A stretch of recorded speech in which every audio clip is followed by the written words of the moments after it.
Jacob looked up just in time to see a girl falling from the sky, landing squarely on top of him. Her weight sent Jacob to the ground, and as she crashed on him, as they collided, something small and sweet fell from her mouth into his, which he involuntarily swallowed. The girl with snow-white hair and wearing a Cherry Grove middle school uniform quickly stood up. She blushed, hit Jacob's neck, and ran off before he could react. "Hey, what was that for? I saved your life," Jacob called after her, rubbing his neck.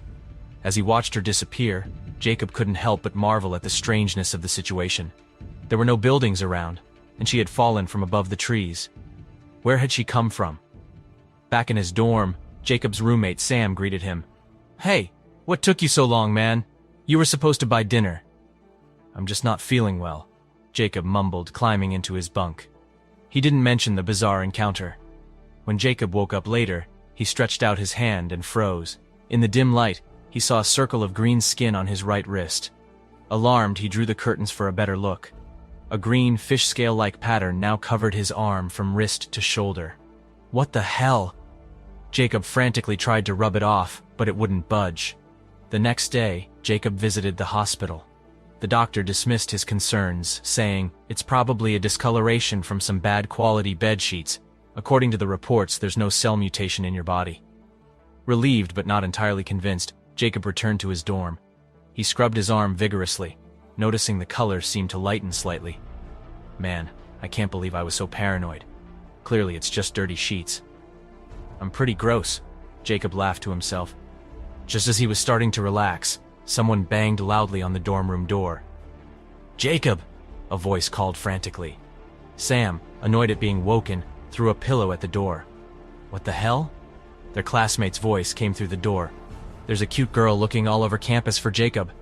The whole campus is in an uproar over the fuss she's making." Jacob's heart raced as he raised his arm. The green marks were back, and they seemed bigger than before. "Shit," Jacob whispered, moving to open the door. Whatever was happening, it was clear that his encounter with the mysterious Sky Girl was far from over. The trio walked through campus, passing bulletin boards plastered with Jacob's picture and bold wanted posters. Sam shot Jacob a concerned look. "Holy hell, what did you do?" "I don't even know who she is," Jacob protested, then froze at the cafeteria entrance. It was the girl from yesterday, the one who had appeared out of nowhere. Her hair drifted in the wind, but her face was pure anger. "You're looking for me?" Jacob asked. The girl's hand struck his face with a sharp crack. "You took something from me. A blue bead. I didn't see any," Jacob muttered. "It's soft and bouncy," she interrupted, "and I know you have it." Without warning, she grabbed his wrist and rolled up his sleeve, revealing a green mark. "Explain this." Jacob yanked his arm away, quickly covering the mark. The gathering crowd whispered and stared. "Fine," she declared. "I'll sleep with you if you just give it back." Jacob's face burned red. She rolled her eyes. "Play dumb if you want, but if my parents find out, you'll be in serious trouble." Desperate to escape, Jacob fled to the library, using his student ID to enter where she couldn't follow. He waved with false confidence as the doors closed between them. "You'll come to me yourself," she called after him. Later, at his grandmother's cottage in Sturgeon Bay, Jacob helped prepare dinner while carefully broaching the subject weighing on his mind. "Grandma, do you know anything about dragons?" Her eyes lit up. "Oh, I saw one once, in my 20s. During a storm, this dark cloud came down low. When lightning flashed, I saw it. A dragon, moving inside the cloud. Beautiful." She continued, "There's supposed to be a dragon palace nearby, though most think it's just a myth. With how the environment changed, who knows where such creatures might have gone?"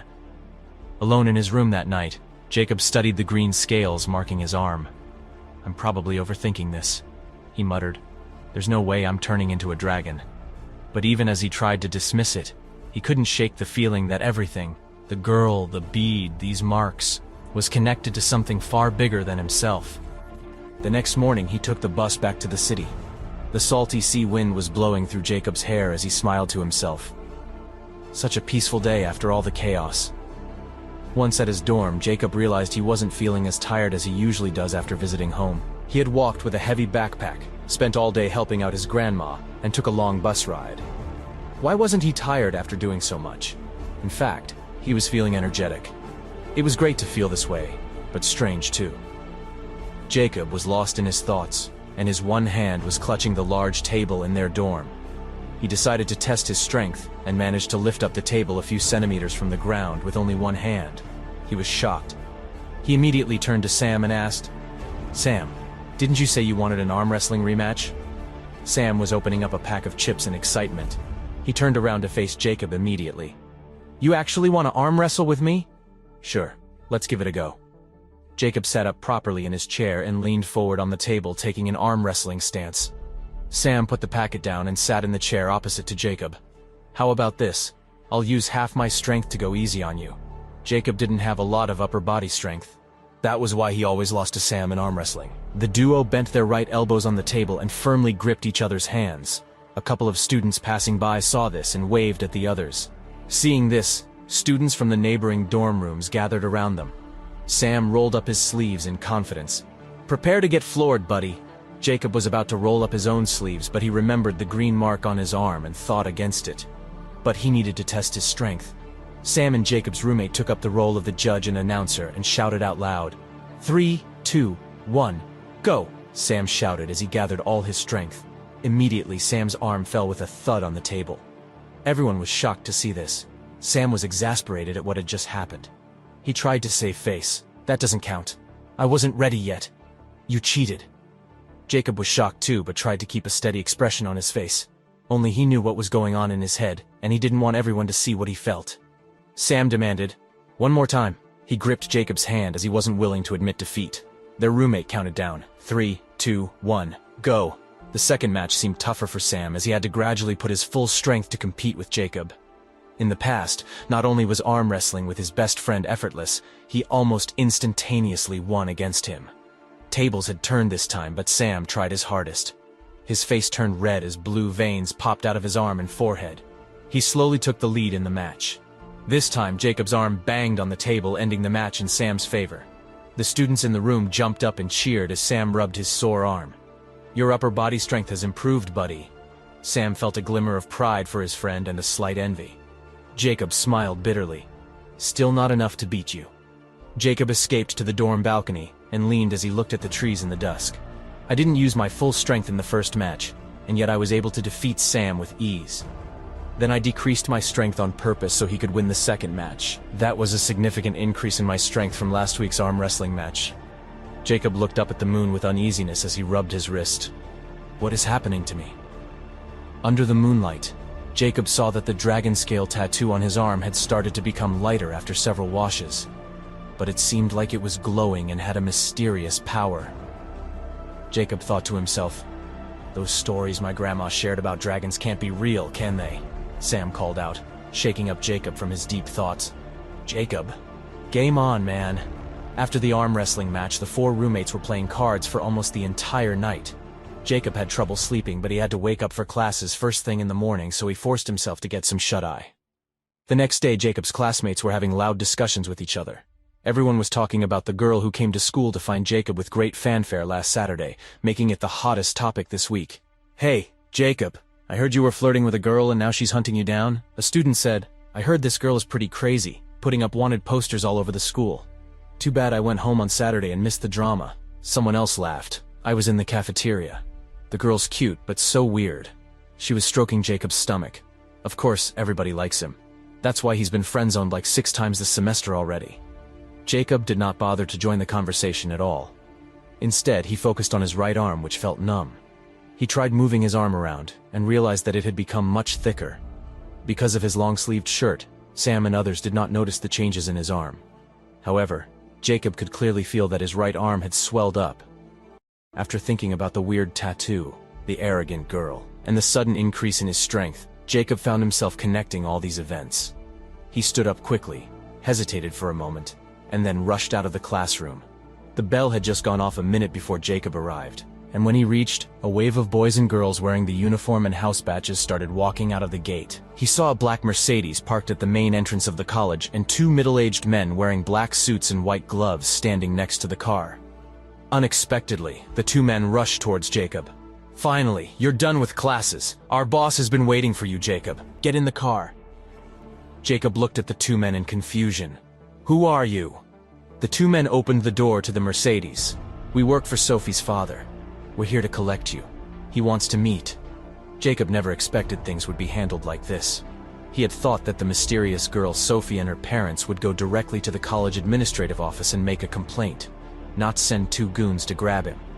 Jacob stepped into the car. God, I hope this isn't an invite to my own funeral. The doors closed and the black sedan drove out of campus. On the way, Jacob restrained himself from asking the men sitting on either side of him any questions. A skyscraper, about 70 stories high, came into view. Jacob had noticed the building when it came into sight, and he noticed the sign on top, MTX Group. Listed on the stock market in the United States, MTX was one of the biggest business groups in the States, and undoubtedly a large business empire. The two men stopped the car and opened the door for Jacob. Glancing up at the skyscraper, Jacob felt a bit dizzy. After he got out of the car, he was ushered into the building by the two men who had driven him here. The receptionist, as beautiful as a movie star, glanced at the three of them and smiled. She didn't ask them to register and open the security pathway for them. Jacob was suddenly struck with a wave of nervousness. "What's gonna happen to me?" "Shut the hell up, kid," a suit answered. The men led Jacob into an elevator before pressing the button for the 75th floor. Who the hell is Sophie's dad? He wondered. The elevator dinged as the trio reached the top floor. The gates of the elevator slid open and Jacob was greeted with bright red rugs, a gleaming lobby with golden decor, and magnificent chandeliers that hung on the roof above him. "This place is as luxurious as a five-star hotel," he whispered. The men ushered him to an office room with a sign that read, "President's Office." Knocking on the door, one of them raised his voice and said, "Boss, we've brought the boy." A dignified but fatigued voice came from the room. "Bring him in." The man opened the door and ushered Jacob into the room. A big, magnificent office with an area of at least 200 square meters came into Jacob's view, and he couldn't help but let out an exclamation of awe. Apart from Jacob's escorts, there were 4 men in the room. One of the men, who had a square face and a crew cut, locked his intense eyes on Jacob. He asked the man who had ushered in Jacob, "Is it on him?" The man answered carefully, "It is. I can feel it." The man, who seemed to be the president, looked sternly at Jacob. "Sophie told me everything. I wouldn't cause you any trouble if you just hand the bead over now." Jacob spoke, grinding his teeth. "I told her everything. I don't have it." Without further ado, the square-faced man spat out 2 words, "Search him." 4 men jumped out and quickly grabbed Jacob's arms and shoulders, while the men who brought Jacob here began to frisk him in a very professional manner. Jacob knew he had fallen into their trap, but he was sure they could do nothing to him when they found nothing on him. Just as he predicted, the man found nothing when he finished the first round of searching. When he began the second round, his professional frisking became rough and intrusive. Suddenly, the man raised his head in panic. "Master?" The square-faced man was enraged within seconds. "How many times do I have to tell you? It's not master, it's boss." "Yes, master. I mean boss." The man pointed at Jacob. "Sophie's item. It's in his stomach." The square-faced man froze while the others' faces also changed expressions. After thinking for a few minutes, the square-faced man said, "Pick up Sophie from her school. Everyone else, please clear the room." All the men in the room walked out. The square-faced man locked his intense gaze on Jacob, which made the boy uncomfortable. "My name is Draken. What's yours?" he asked in a deep voice. I'm Jacob," the man continued. "Jacob, I'll directly get to the point. You must sleep with Sophie after she comes back from school, and you must transfer the Dragon Core back to her. That's the only way we can save her." Jacob's mouth fell open in shock. Sleep with Sophie? While he didn't mind the idea of losing his virginity to the girl, he was worried about the transferring part. What the hell was the Dragon Core anyway, and how was he supposed to transfer it to the snobbish girl? Draken continued with a sly smirk. "Yes. And sleeping with a dragon means that in exchange, you'll sacrifice something." The look on the man's face sent a chill down Jacob's spine. "What is it?" he asked. Draken revealed the sacrifice, which drained colors from Jacob's face. "No!" Jacob shouted, his heart pounding with fear. "I will not make that sacrifice. I'll not sleep with Sophie." Draken's expressions darkened, his eyes filled with terrifying rage. The man began to shake and Jacob took staggering steps back to avoid him. Suddenly, Draken's bones cracked and stretched, and sharp spikes pushed up along his back. The room got hotter and hotter. The man was transforming into a beastly creature. Jacob panicked and sprinted for the door, but a massive dragon foot slammed down in front of him, blocking his escape. Jacob turned slowly, his heart pounding, and saw Draken, who'd now transformed into a terrifying dragon with blood-red eyes and mouth open, ready to burn him to ashes. Will Jacob's refusal unleash Drakon's full wrath? Can Jacob outsmart a centuries-old dragon? What sacrifice does Jacob needs to make? To find out, listen to My Dragon Princess on Pocket FM app. Download in the next 30 seconds to listen for free.